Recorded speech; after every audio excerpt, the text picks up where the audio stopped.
Hello everyone, I am Tacet, and today I'm going to be going over all 6 of the seasonal imps. It was just confirmed on the forum that these are going to be the rough dates in which each of them come out. December and January is winter, February, March is love, April, May is spring, June and July is summer, August and September is the autumn imp, and finally October and November, which is where we are now, is the spooky imp, which end up giving us the 6th and final imp of the game. One thing to note about these primal imps in general is that they aren't exactly as good as the guardians in being used in teams of 4. Actually, in general, they're actually pretty weaker than the guardians, but they are slightly easier to trade up as they only need 18 arcanes instead of the 30 that the guardians require to get fully traded, as well as a few other minor switches within the trait stone cost.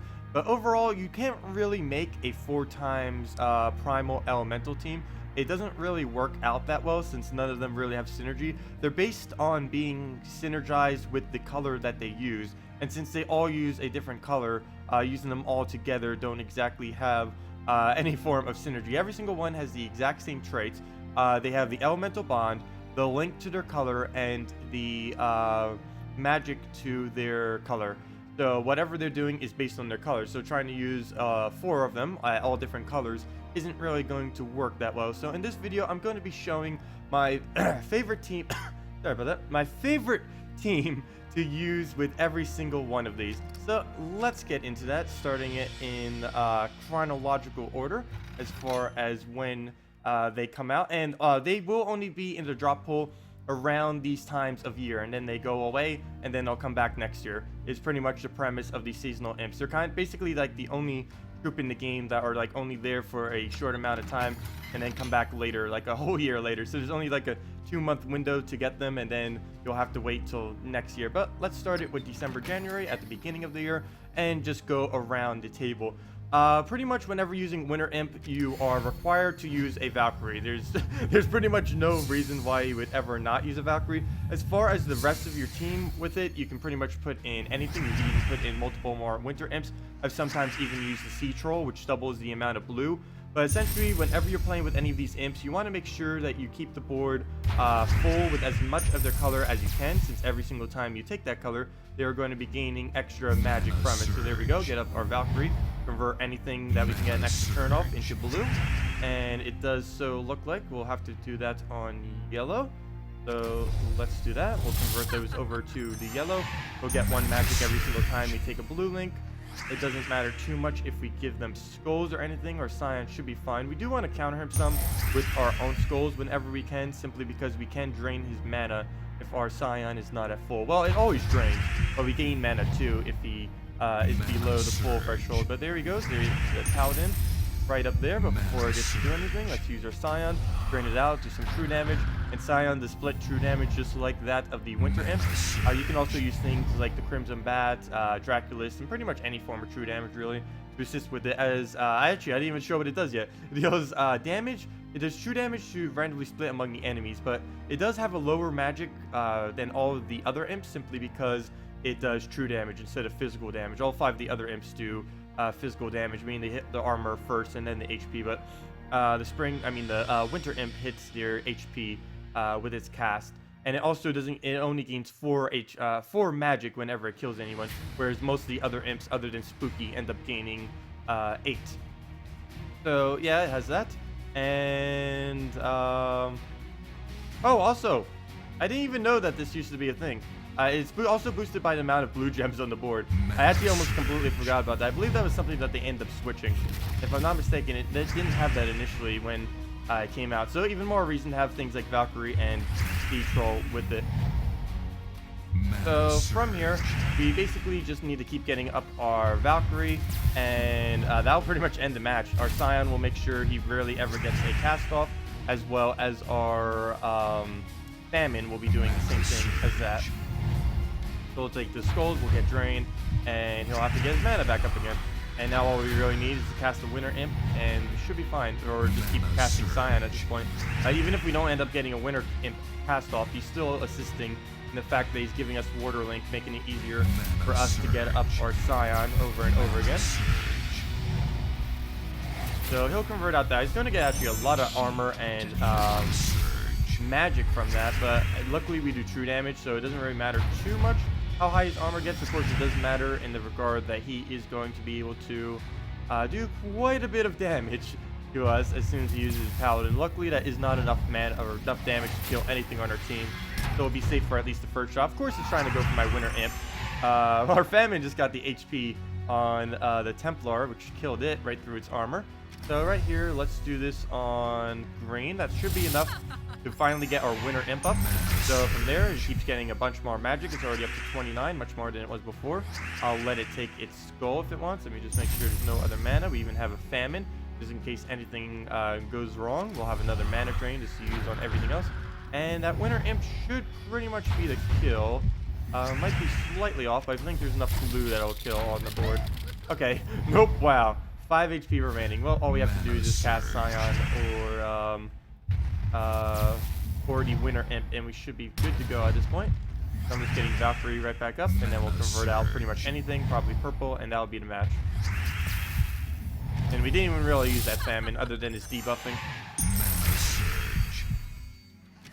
And yep, there we go. And the true damage kills it. We could have done this winter imp too to kill it, but it doesn't really matter since this match is already over. So let's go into the next one, which is the Imp of Love. The Imp of Love actually has the highest damage potential. The winter imp and Imp of Love both are around the highest damage potential as far as the imps go. The main thing with Imp of Love is it can charm a random enemy, and there's currently no way to be immune to charm, so it's always going to work as long as it has targets. What charm does is it forces one of the enemies to attack the enemies above and below. This does it based on their attack value and is not reduced by traits. For example, if we were to trigger the random charm on Alchemist, what it will do is it'll do that 21 damage to the Treant as well as the Banshee. And even though the Treant has a 50% stone skin for skull reduction, it'll still do the full 21 damage because it's not actually a skull damage, it's just from that. We're going to be using the Juramental Alchemist, Tacet, and Imp of Love combo. We are actually going to be using the same exact thing for the Summer Imp as well. The main reason for this is the Alchemist and Hellcat looping that we are able to do with this team. We'll be able to just keep bouncing mana back and forth until we get as much damage on them as we want, and then we can just kill them.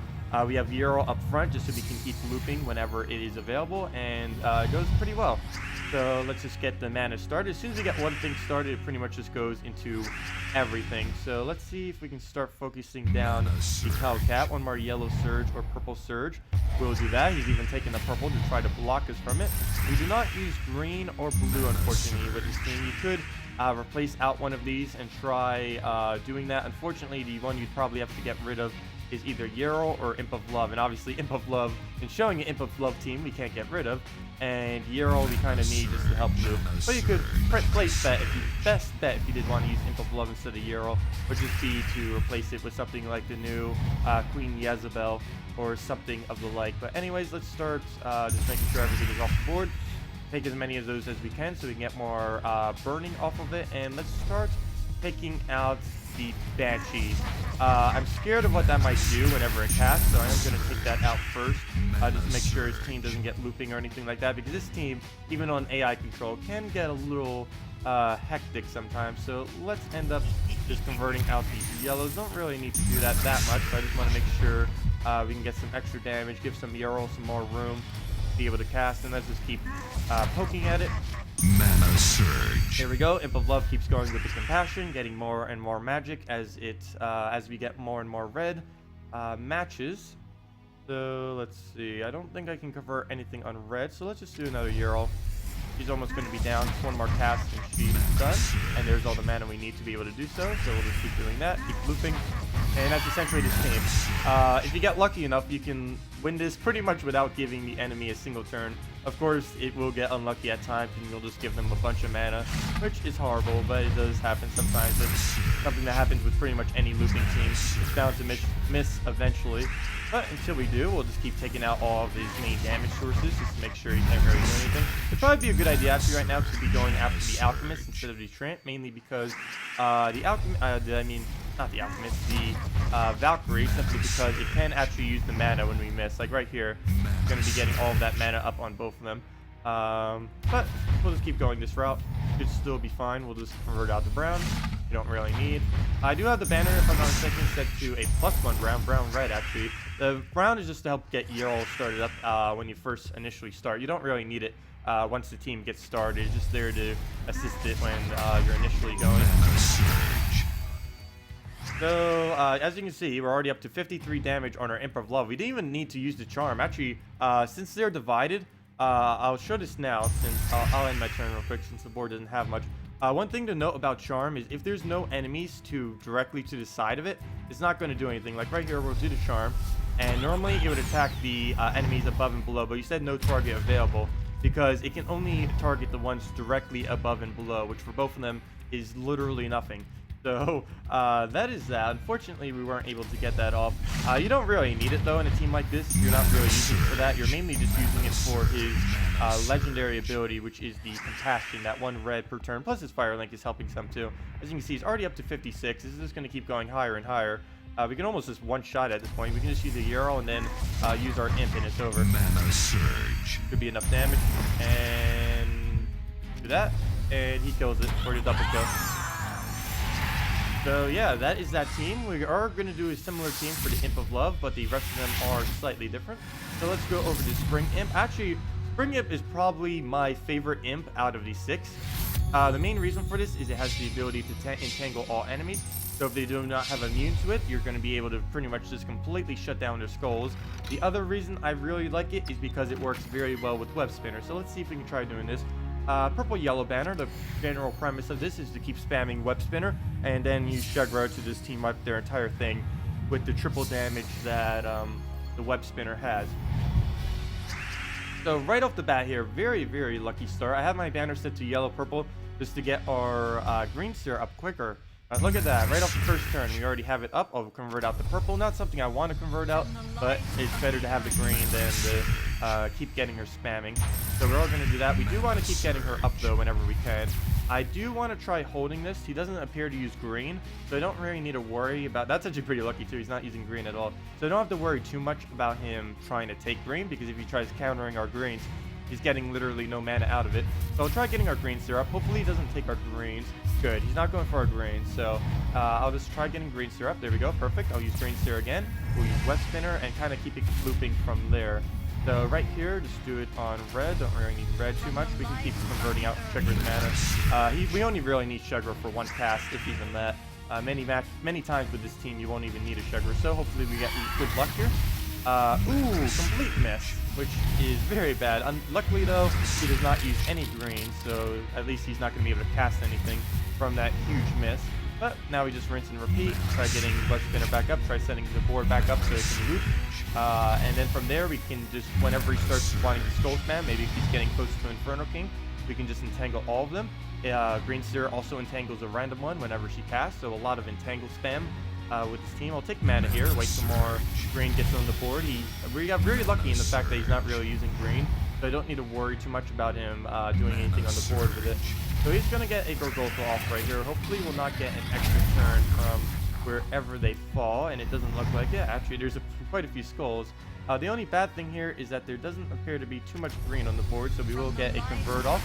Even though we don't use any of the mana, we'll still keep getting the seeding on her, getting her higher and higher as far as how much damage she's going to do. And hopefully we can get Web Spinner operational now. There we go. And that is what this team should be doing. Just keep spamming Web Spinner and then just clean up with a single Spring Imp cast, and that is the match. That is the general premise of how this team should work. You can see we didn't use Shugra at all. You can even replace it with something completely different if you really want to. And then we just use a Spring Imp and get complete cleanup on all of them. And there we go for the full team wipe with the Spring Imp. So next up, we have, I believe, the Summer Imp, which is a throwback to the previous team.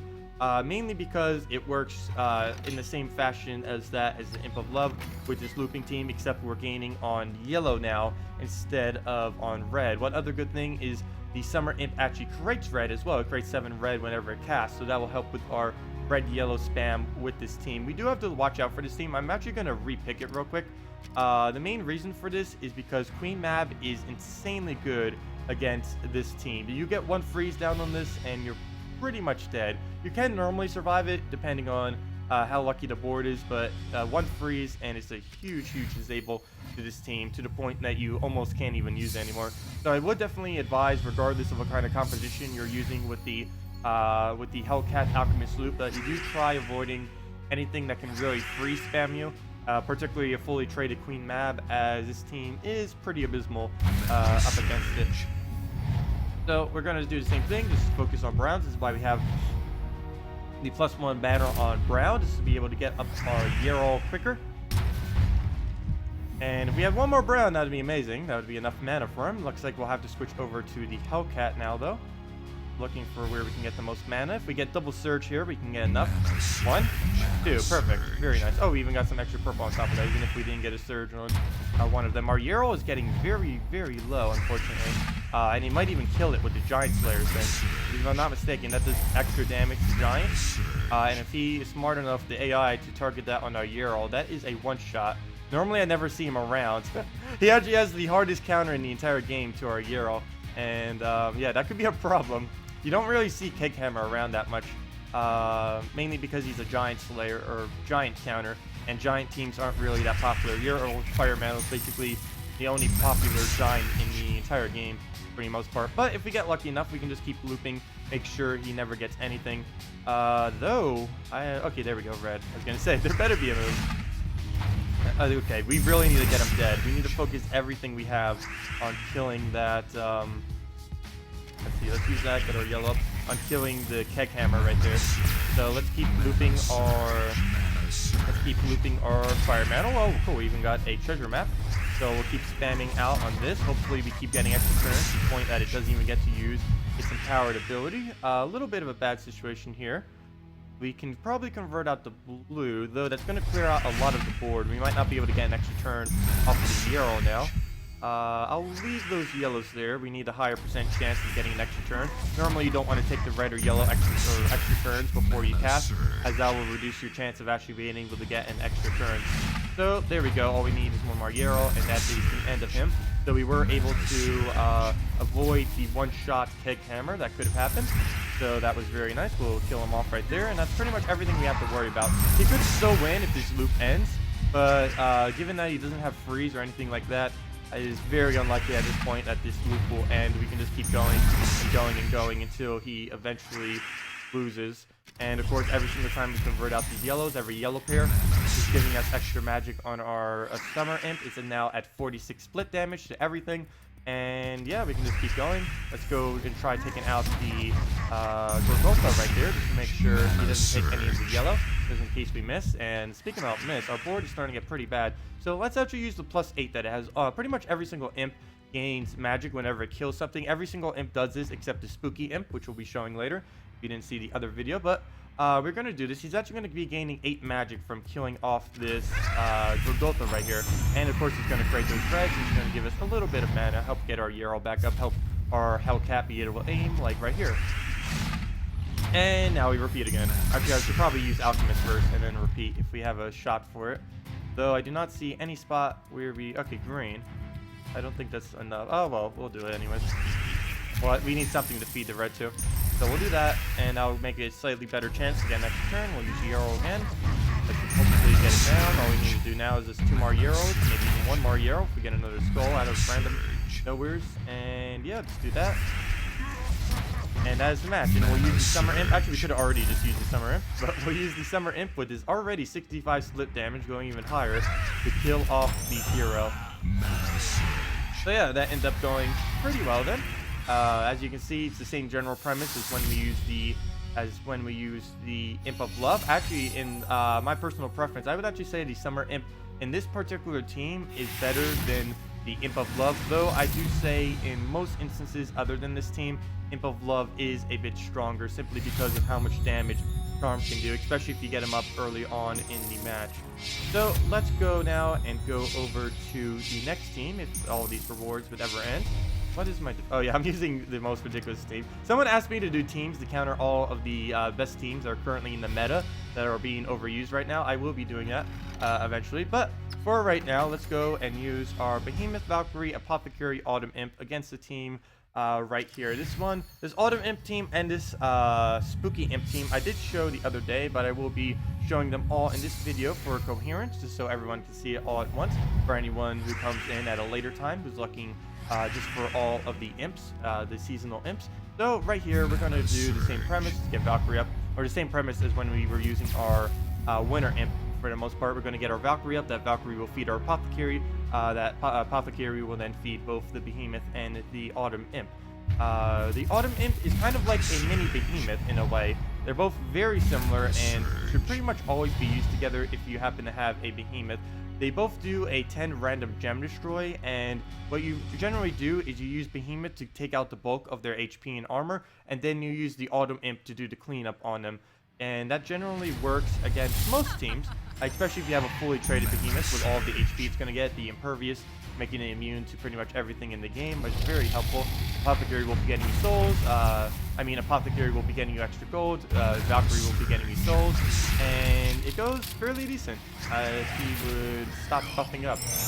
He could technically win against us. I'm pretty sure if he does, the main thing that's going to kill us is the fact that he has a Valkyrie that can also convert out blues, and if we're not careful, he might end up getting a better cast than we do. Like right there, and I completely ignored that I am frozen, and we lose the turn. We double lose the turn. Luckily, it will take those skulls, so not a huge hit. We can use the Apothecary to clear out our ailments if we really need to, and I think I'm going to do that. Oddly enough, I'm going to do it on blue, just to make sure his Valkyrie doesn't get too good a cast off. He does have 3 things that use blue, and I'm not too worried about canceling out our own blue, since he's just going to use his own Valkyrie to pretty much do the same. He's just going to be countering something like a brown off the board or something else like that. So I'm not too worried about what it might end up deciding to do with that. So right here, I'm going to take the brown. Of course, like all of the imps, you want to make sure if you can take their mana, you do want to take their mana. Unless you're like trying to fill up the board for extra turns, in which case just wait and then use the ability. But of course, every single time you take brown or whatever color the imp is, it is gaining 1 additional magic if you have it fully traded, and that is very, very important with these kind of looping teams that we are using. So right here, as you can see, his HP is starting to get lower and lower. We'll use Behemoth. Hopefully he'll take a skull from that. Yep, right there. Perfect. He'll take that skull. We'll use Valkyrie, and that should pretty much be the match. We could almost use Autumn Imp too to clear out the battle, but let's do this right here on purple. Use a Behemoth, and then whatever is left, if anything is even left, we can just clear out with the Autumn Imp. Actually, we can kill them right now with the Behemoth, but just for fun, let's use our Autumn Imp. I don't even think I got to cast it yet, but it's similar. It's pretty much exactly what a Behemoth is, except it's split damage instead of the full AoE that the Behemoth does, being able to hit everything. So we'll clear it out with Behemoth. Could have done that last turn, but I didn't want to not show the Autumn Imp. But as you can see, you barely even need the Autumn Imp in a way. Of course, with a lot of these imps, one of the things that you're actually using them quite a lot for is their link, their +1 that they're giving, because that is very, very useful. They have a fairly low mana cost that is easy to manage, plus the fact that they keep gaining more and more magic off of their off of the main color that you're using on your team. By the time that, like, if we lost our Behemoth in that team, we'd easily be able to recover, since we'd have like a huge Autumn Imp just waiting to clear out the entire team. But anyways, let's go over to the last team, the last Spooky Imp, just added yesterday. As far as imps are concerned, it is the most different imp out of every single imp in the game. For one, it is the only imp in the entire game that has a mana cost that isn't 12. It has a 14 mana cost, 2 higher, of course, than all the other imps. All the traits are still the same as the other imps. It still has the 33 starting split damage like all the other imps except Winter Imp, but that's because it does true damage. But one very unique thing, and is actually the first troop in the entire game to have it, is it can transform a random enemy into another enemy, in which case for him is a level 12 Wrath. And it can also give 2 magic to all allies. So one other thing that is very different about this compared to all the other imps is it doesn't gain anything from actually killing an enemy. All 5 of the other imps gain some kind of stat. Either all of them gain +8 other than Winter Imp, which gains +4. But he doesn't gain anything for killing anything. Rather, he has a 50% chance whenever he casts that he's going to be giving 2 magic to everything. So still 8 magic, but he doesn't actually gain anything for his kills, which is somewhat unfortunate, but also somewhat useful, because that means something that you might run into with the other imps is you have a dependency in killing your enemies with those imps, but with something like the spooky imp, you don't actually have to depend on killing the enemies with your imp. You can do it with something like a creeping death or any other weapon, or anything for that matter. You don't have to worry about the imp itself actually getting the kill, which can be sometimes annoying with the other imps, since if you want them buffed up, you actually have to directly get the kill with the imp itself. So from here, we're going to just keep taking purple, keep taking blue. I am going to take blue first, simply because, ooh, maybe not. That will give him brown extra turn. I do not want him getting that stun, so I am actually going to take purple instead. We'll get a spooky imp off. If we can't take blue next turn, that is, or green. I do want to make sure we get our spider up, just to make sure we have it. So right here, I am going to take that. We'll get some Gorgoltha mana as well. If I'm not mistaken, I set the banner to brown-yellow. Yes, I did. That'll help in getting our Gorgoltha up and kind of spamming it. You could put some purple in that banner as well. I feel like with the giant spider in the team, and the fact that you have 3 magic links actually, from the spooky imp, from the giant spider, and from the sorcerer class. So you're definitely going to be good. Also, sorcerer class is absolutely amazing. If you have, if you're still watching up to this point, make sure to get a bunch of spooky imps and upgrade and get yours. Don't upgrade your imp. Don't upgrade your spooky imp. Don't do that. But upgrade your sorcerer class, because it is one of the better classes in this entire game. Best casting class in the entire game, actually. But as far as skull damage, it doesn't really do that much for skull damage. But as far as casting, that 50% chance to gain 1 magic every turn, and the fact that it has magic link is an insane combo for a class, and is very, very strong. So anyways, let's use our spooky imp right here. It did go for the magic buff instead of the transform. Hopefully we will be able to show a transform in this video. I'll probably keep him alive just to make sure I can show a transform in this video. So let's see, we'll take that, get a purple. We have another spook when we need it. His Corvash is getting dangerously high though, so I'm going to need to look out for that. Luckily he'll take skulls next turn, so let's see, can we get a transform this turn? Nope, another magic buff. This happened the other video too, where we end up getting like 3-4 magic buffs in a row. And anyways, let's just see, we'll take this brown, hopefully get a brown drop. No, we don't. He'll use Valkyrie on something. Okay, no, you won't. Good. Well, we'll take those for free and start getting our Gorgoltha up. Now it doesn't matter too much, even when he's stunned. We already have mana on some of the other things we need. We have our giant spider up. We have pretty much everything up, though. He's going to take out our Gorgoltha and spooky mana. Not too huge a deal, since we can use our giant spider when we need. Might even use it on purple or something. I do want to make sure we can deny his blues if we can. I'm almost thinking about just taking those greens, even though we don't need it, just to make sure he doesn't do anything with his Valkyrie. So we'll do that. So he should miss. He might do it on brown, actually. Okay, he went for yellow. He does have Corvash up, but at least he didn't get an extra turn, so that was the main thing I was going for with that. We'll be able to convert out to brown and start casting once again. That'll be enough mana for both of them. Very nice. So I will just keep casting the spooky imp. Please get a convert. Come on, let's see that convert. 3 magic buffs in a row. Like, the magic buff is good. Don't get me wrong, but I kind of want to convert one of them. Don't keep magic buffing. So let's see. We'll take the purple, I guess. Oh, never mind. He's just gonna stun it out. Should have took me in the blue-green right there. Would have been better. So he's gonna drain that. Our spooky imp's about to die. It's not too big a deal if your spooky imp dies, because eventually, once you get later into the match, you don't want to keep spamming your spooky imp too much, because you're just going to be converting the same things over and over and over again, and that's not good. So right here, I am going to go for this. Hopefully our spooky imp does not die. Good, he'll take skulls, so he'll be able to survive that. Next true damage or any damage at all is going to kill him though, but we will be able to do this, get a nice cast off. We're going to get some more split damage. We got a little spider there to make sure he can't skull kill us. That will also be pretty helpful. We'll take any mana that are left on the board, just lurking around. Get that purple. He doesn't gain any magic though, because he is stunned. Of course, the only thing that would really, or the magic link and the boo, which gives him purple or extra magic, will not trigger since he is stunned right now. So let's see, 4th cast. Will we get 4 magic buffs in a row, or will it be a convert? 4 magic buffs in a row. I'm starting to question if it is 50% chance or not. I'm pretty sure it is, but sometimes you can get very unlucky and never get a convert. But let's see. We can pretty much just team wipe him at this point with this weapon, and I might just do so because it's bothering me that we're not getting a single imp cast off or convert. So yeah, it looks like we're just going to go the route of killing it. It's pretty self-explanatory what a convert does, though. It just or transform does. It just transforms them into that troop. One thing that you should note about whenever you do convert, though, like if we were to use a spooky imp right now and he was to somehow live, it would actually end up converting him into a fully max HP Wrath that's level 12. It'll basically do the Wrath at base stats. It'll do it based on whatever traits this person has. Like if they have a fully traded Wrath, it'll be fully traded. If it's not, it'll only have whatever traits it has.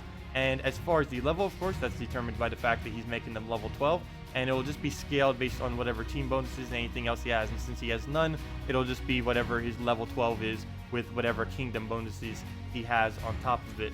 So that's pretty much all it would do. But keep in mind, if we were to do this, he wouldn't have Death Mark on him anymore. He wouldn't have all the damage that he has. He would just be a standard level 12 Wrath, as if you just set it into your team as if nothing happened. But we'll end it out with that skull. And that is all 6 of the seasonal imps. All of them are finally in the game. The game's been out for like 2 years, and they just now, I guess somewhat as a 2-year thing, we finally have all of the imps in the game. So good for that. If you have any other questions about any of these imps or about Gems of War in general, feel free to leave it in the comment section below and I can address them. Anyways, thanks for watching and have a wonderful day.